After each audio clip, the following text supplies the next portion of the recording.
There are so many different PC parts out there that getting an awesome gaming PC put together really isn't too difficult these days.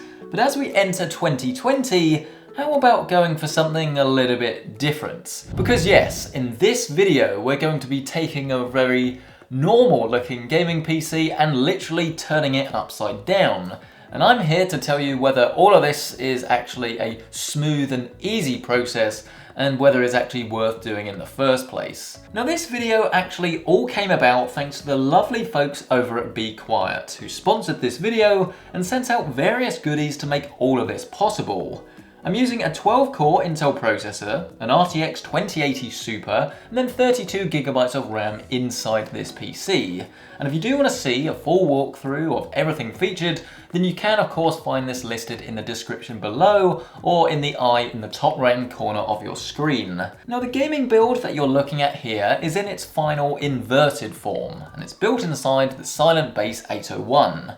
And like quite a fair few of BeQuiet's cases, you actually have the choice of building in a more traditional manner or flipping the rulebook on its head and rotating all but the power supply 180 degrees. And this in theory does yield better temperatures as heat naturally will rise up, and as the GPU is then at the top of the case, it's going to vent the air outside that a little bit easier. But in the real world though, I'd say that while this sort of can happen, it doesn't necessarily mean that it's going to, because there are so many different variables at play and things that are arguably a little bit more important.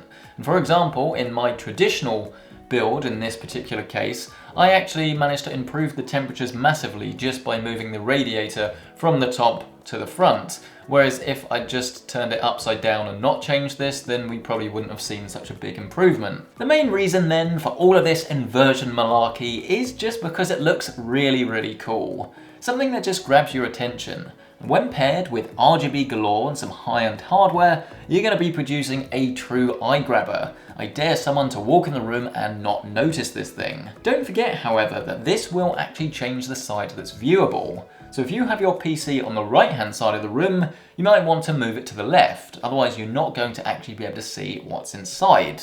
So then you're no doubt very excited to go all topsy-turvy and get started.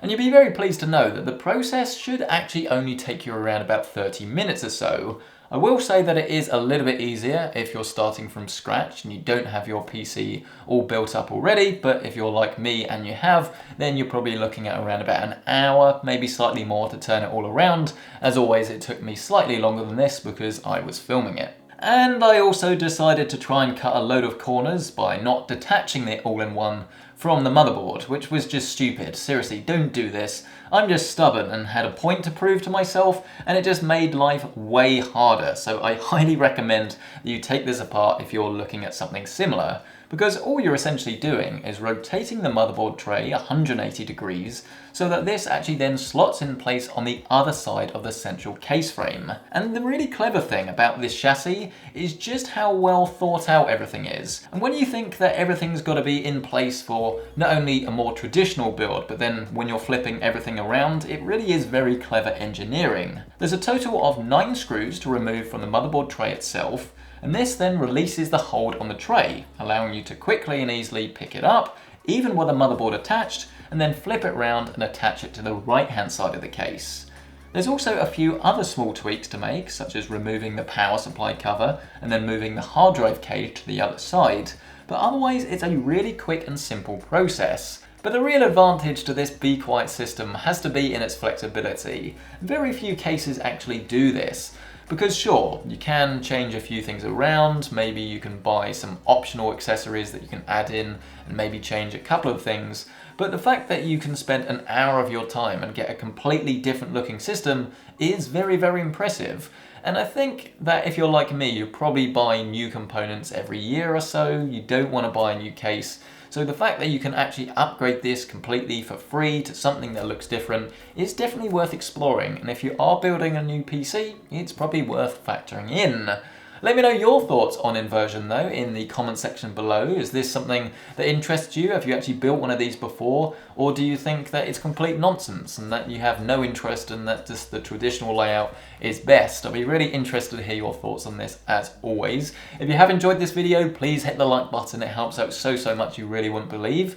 Let me know as well what you think of this new studio space. I'll be bringing you a tour in the coming days. This is the first video with all the new equipment, as I am actually looking at the equipment. I'm not just got weird eyes, I don't know.